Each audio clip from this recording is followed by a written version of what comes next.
क्या भारत की aviation sector में होने जा रहा है सबसे बड़ा बदलाव? असल में सरकार एक ऐसे नियम को बदलने पर विचार कर रही है जिसने अब तक एयरपोर्ट ऑपरेटर्स को एयरलाइन बिजनेस से दूर रखा था। लेकिन अब तस्वीर बदल सकती है। अगर प्रस्ताव को मंजूरी मिलती है तो अडानी और जीएमआर जैसी कंपनियां भी अपनी एयरलाइन शुरू कर सकती है। सवाल है, क्या इससे इंडिगो और एयर इंडिया का दबदबा, यानी जो उसके मार्केट शेयर्स हैं, उस पर मार्केट पर जो पकड़ है, वो कम होगा? क्या यात्रियों को सस्ते टिकट और ज्यादा ऑप्शंस मिलेंगे? और आखिर सरकार इस बदलाव पर क्यों विचार कर रही? आइए तमाम सवालों के जवाब ढूंढने की कोशिश करते हैं। नमस्कार, आप देख रहे हैं मनी 9 और मैं हूं आपके साथ विशाल शर्मा। और इस पूरी चर्चा में शामिल होने के लिए हमारे साथ हमारे सहयोगी प्रवीण शर्मा सर जुड़े हुए हैं। Sir, over to you. It's a very big news for the aviation sector. कहा जा रहा है कि जहां हम लोग मान लीजिए फ्लाइट पकड़ने जाते हैं तो वहां जो एयरपोर्ट का जो मैनेजमेंट होता है, उसको कहा जा रहा है कि जो मैनेजिंग पार्टनर्स है या जो मैनेज कर रहे हैं वो भी अब उस धंधे में आ जाएंगे। तो मतलब बात क्या है सर? और क्या ये मतलब जुड़ी हुई कहानी है या नहीं है कि जो भाई एयरपोर्ट को मैनेज करा वही एयरपोर्ट चलाए?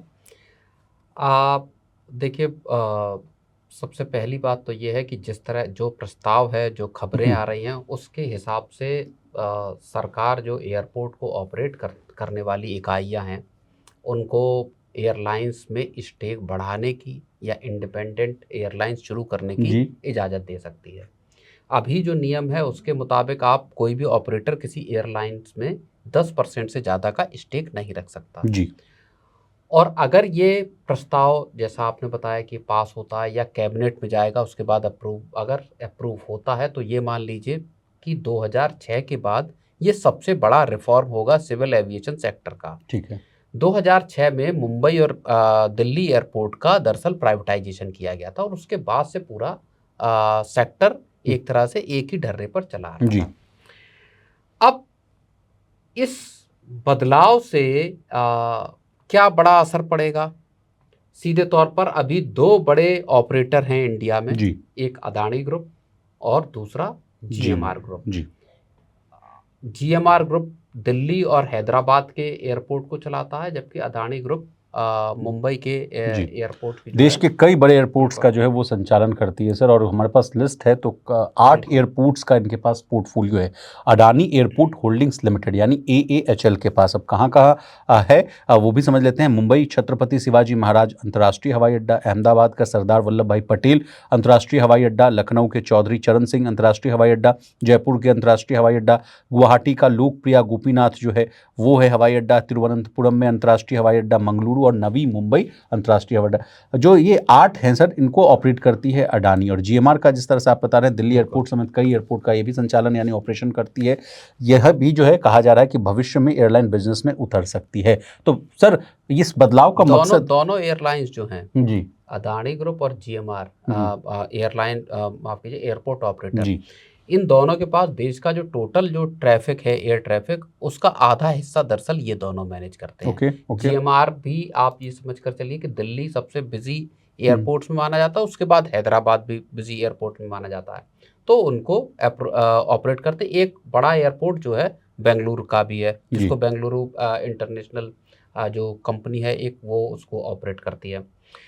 तो अब ये जो क्रॉस ओनरशिप को लेकर जो रेस्ट्रिक्शंस थी, दरअसल उनको हटाने की बात है। और एक जो एग्रीमेंट है, आपका ओएमडीए एग्रीमेंट है, operation maintenance and development agreement, इस एग्रीमेंट में दरअसल अब संशोधन या अमेंडमेंट करने की विशाल यहाँ पर बात बाहर आ रही है। ओके ओके चलिए सर, सरकार ऐसा क्यों करना चाहती है ये भी समझ लेते हैं कि एयरलाइन सेक्टर में जो है कंपटीशन बढ़ेगी, यात्रियों को ज़्यादा ऑप्शंस मिल सकता है, किराए पर भी जो है पॉजिटिव असर पड़ सकता है और एविएशन सेक्टर में जो है इन्वेस्टमेंट बढ़ सकता है। और इसी के साथ जो जून महीने का जो है, जून 2026 का डीजीसीए का मैं आंकड़ा आपको बता रहा हूँ कि जो डोमेस्टिक एयरलाइन का जो मार्केट शेयर है उसमें किसकी कितनी प्रतिनिधित्व है सर।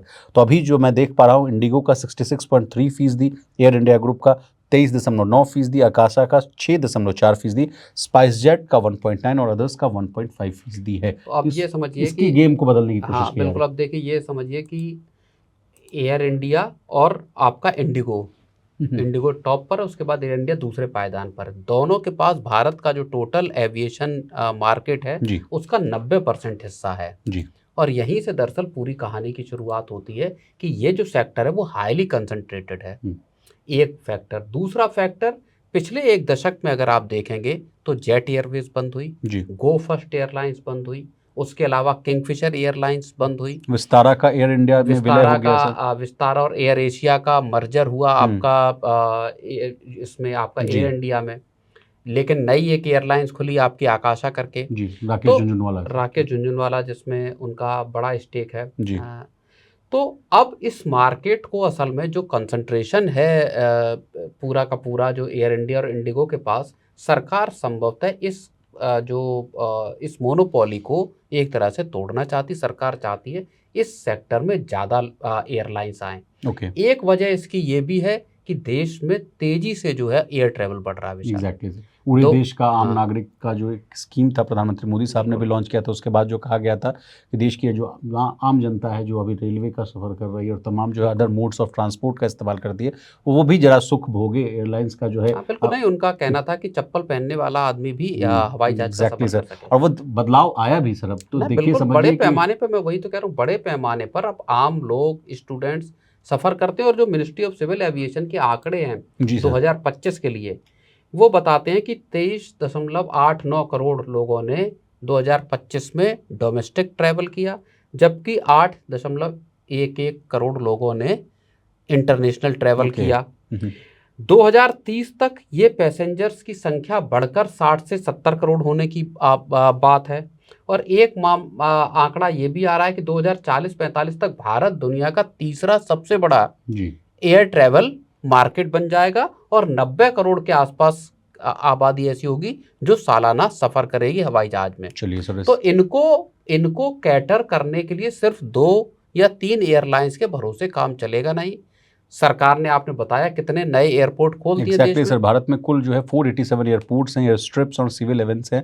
इसमें से लगभग 160 से लेके 165 एयरपोर्ट पर जो है नियमित रूप से जो है कमर्शियल जो है उड़ानें वो संचालित होती हैं, और जबकि 36 एयरपोर्ट जो है अंतर्राष्ट्रीय सर्विसेज देती हैं। और दूसरा, अब जो डोमेस्टिक अगर आप ट्रैवल को, या भारत का जो टूरिज्म सेक्टर है, जी, वो जिस तरह से तेजी से बढ़ा है, अलग अलग जगह, चाहे अयोध्या देख लीजिए, बनारस देख लीजिए, मथुरा आगरा को देख लीजिए, या हिमाचल प्रदेश और दूसरे इलाकों को देख लीजिए, आप लोग जल्दी ट्रैवल करना चाहते हैं, जल्दी पहुंचना चाहते हैं। सरकार इसी वजह से नए एयरपोर्ट खोल भी रही है और जो एग्जिस्टिंग है उनका इंफ्रास्ट्रक्चर मजबूत कर रही है। और सर देखिए ना, हाल फिलहाल में जो इंडिगो वाली एक घटना है मुझे याद आ रही है कि पिछले साल दिसंबर के महीने में जो इंडिगो के पायलट्स की जो कमी जैसे जो ऑप्शंस देखने को मिल गए थे, और जिस तरह से वो बड़ी ब्रेकिंग न्यूज़ बनी थी, कहा था कि ठप हो गया पूरा वो सिस्टम ही उसकी जो है। वजह से लाखों पैसेंजर्स को परेशानी का सामना करना कई पड़ा। उड़ानें जो है रद्द हो गई थी। कई उड़ानें रद्द हुई, लोगों के ट्रैवल, लोगों के बहुत जरूरी आवाजाही, शादियां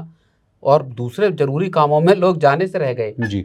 तो ये मोनोपोली जो है, कई बार अगर आप हम लोग मनी सेंट्रल का अगर शो भी देखते होंगे तो टेलीकॉम सेक्टर को लेकर भी हम लोग ऐसी चर्चा करते हैं कि ओनली एयरटेल एंड जो है जियो का जो है दबदबा है, और वीआई को जो है खड़ा करने की कोशिश की जा रही है सरकार के द्वारा, वीआई हो या सिंधिया साहब बीएसएनएल हो। Exactly, MTNL and all. तो एक पॉइंट और भी आपसे समझने की कोशिश करेंगे सर कि आप ये हाल फिलहाल में आप देखिए जो फरवरी से जो स्थिति बदली, जिस तरह से जियो पॉलिटिकल टेंशन और तमाम तरह की जो चीज़ें हैं, उसमें एक टर्म ये आने लग गया कि एटीएफ की जो प्राइसेस हैं वो बड़ी बेतहाशा तरीके से बढ़ने लग गई। तो उसका जो है सीधा जो इफेक्ट पड़ा, जो टिकट प्राइसेस महंगे हो गए। मैं आपसे समझना चाहता हूं सर कि अगर इस कहानी को क्विक कॉमर्स के एंगल से देखा जाए, जैसे क्विक कॉमर्स कंपनियों में भी जो है कहा जाता है कि बहुत ज़्यादा जो है डीप डिस्काउंट देने की कोशिश की जाती है, कैश बर्न किया जाता है। तो मैं आपसे ये सवाल पूछ रहा हूँ सर कि अगर मान लीजिए 2-4 ऐसी कंपनियां और आ गई एविएशन सेक्टर में, तो मान लीजिए वो भी तो कुछ लॉस सह के जो है कस्टमर्स को गेन करने के लिए ऐसे कुछ स्कीम्स ला सकती हैं जिससे कस्टमर्स को बेनिफिट मिले। मान लीजिए एटीएफ की प्राइसेस महंगे हो गए, तो थोड़ा आप सहें खुद कि कस्टमर्स पर वो पास ऑन ना करें। नहीं, कंपनियां सहती हैं, ऐसी बात नहीं है कि एयरलाइन जो चला रही है, जिन रूट्स पर जो डेजिग्नेटेड है, तय है कि आपकी फ़्लाइट 11 बजे जानी है, तो उसमें कंपनी फिर ये मना नहीं कर सकती कि साहब उसके 200 की सीटिंग कैपेसिटी है और 100 लोग ही हुए तो बाकी का फिर जहाज उड़ेगा नहीं। तो वो उड़ाते हैं, उसमें लॉस उठाना पड़ता है। इसी लॉस की वजह से तो एयरलाइंस बंद हुई। चाहे जेट एयरवेज हो, आपको याद होगा सहारा एयरलाइंस हुआ करती थी, वो बंद हुई। फिर आपको किंगफिशर डिफॉल्ट करके वहां बंद हुई, बड़ा कर्जा हुआ। नई एयरलाइंस आएंगी तो जाहिर तौर पर किराए कम होंगे, क्योंकि अभी आप देखिए पीक सीजन जब आते हैं, गर्मियों की छुट्टियां हो गई या सर्दियों में आपका जब वैकेशन का बड़ा मौका आता है, उस दौरान या कोई कहीं क्राइसिस हो जाए, उस दौरान किराए जो है वो अचानक से शूट अप हो जाते हैं, एग्जैक्टली। क्योंकि जो एयरलाइंस हैं उनको मनमानी करने का मौका मिल जाता है। सरकार कितना भी दखल दे, लेकिन सरकार जो ओपन मार्केट है उसको कंट्रोल पूरी तरह से नहीं कर सकती। सरकार एयरलाइंस को नहीं कह सकती कि साहब आप अपना किराया 5,000 रुपये से ज़्यादा नहीं कर सकते, जी, और देखिए ना क्योंकि सर, कंपनियां फिर उसके बाद मांग करें कि साहब मेरे लॉस की भरपाई भी सरकार करे। जी, तो एक ओपन मार्केट या एक फेयर मार्केट के जरिए यहाँ प्राइसिंग तब तय होगी जब कई और कंपनियां मार्केट में मौजूद होंगी। चलिए और सर, इसको लेके एक मसला था, जी, जो बात हम लोगों ने डिस्कस नहीं की। एक जब 2006 में जो ऑपरेटर्स को इजाज़त मिली, प्राइवेट ऑपरेटर्स को एयरपोर्ट्स को मैनेज करने की, तब एक रेस्ट्रिक्शन जो लगाया गया एयरलाइंस में, जो 10% का स्टेक लेने का, उसकी वजह ये थी कि अगर ऑपरेटर्स एयरलाइंस के धंधे में आ जाएंगे तो जिसके पास जो हवाई अड्डा है वो वहाँ एयरपोर्ट के इंफ्रास्ट्रक्चर का दुरुपयोग कर सकता है।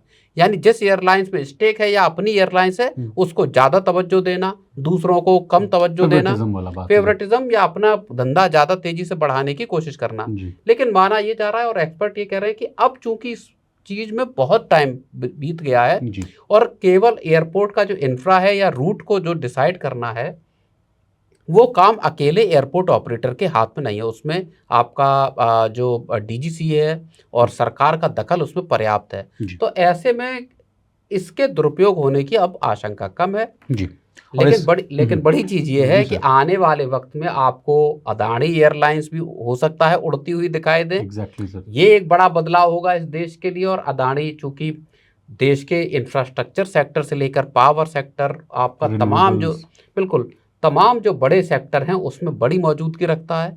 एयरलाइन सेक्टर में आना अदानी ग्रुप का एक बड़ी बात होगी, या जीएमआर ग्रुप का भी एयरलाइंस के बिजनेस में उतरना, ये एक बड़ी घटना होगी जो देश जिसको विटनेस कर सकता और है। चलिए इस खबर का जो असर है शेयर बाजार पर भी पड़ा सर, इंडिगो पर जो है तगड़ी मार पड़ती हुई दिखी, और जो है जैसे ही ये खबर आई सर उसके बाद इंडिगो के शेयर जो है धराम हो गए। हालांकि आज जो है ½ % की गिरावट है, 5,5100 के आसपास ट्रेड हो रहा है, लेकिन अगर इसके 5 दिन के अगर आप चार्ट्स देखें तो 3.5% ये टूट चुका है। और इसके पीछे भी कारण वही है कि जिस तरह से इनका जो है वर्चस्व है मार्केट शेयर में, 66% की हिस्सेदारी है, तो उनको डर है कि अगर मान लीजिए तमाम बड़े प्लेयर्स आते हैं तो इनका जो है दबदबा थोड़ा कम होता हुआ दिखेगा। और एक और अंतिम बात, भारत का देखिए मार्केट, चाहे आप एयरलाइंस के में देख लीजिए या बाकी किसी में, एक अफोर्डेबल को ढूंढने वाला बाजार है।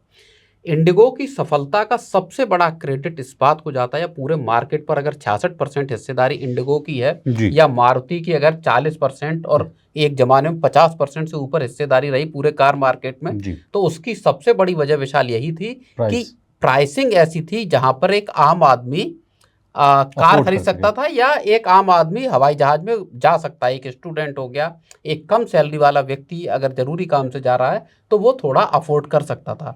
इस मार्केट का भी पूरा का पूरा जो कोड जो है वो तभी क्रैक होगा आप कितना अफोर्डेबल प्राइसिंग रखते हैं विचार। जी, और देखिए सरकार का भी लक्ष्य सर कि 2047 तक भारत में एयरपोर्ट की संख्या जो है लगभग 350 तक पहुंचाई जाए। इसके लिए मजबूत और जितने भी जो है कॉम्पिटिटिव एयरलाइन जो है इंडस्ट्री, उसको ज़रूरी माना जा रहा है कि इसलिए ये खबर।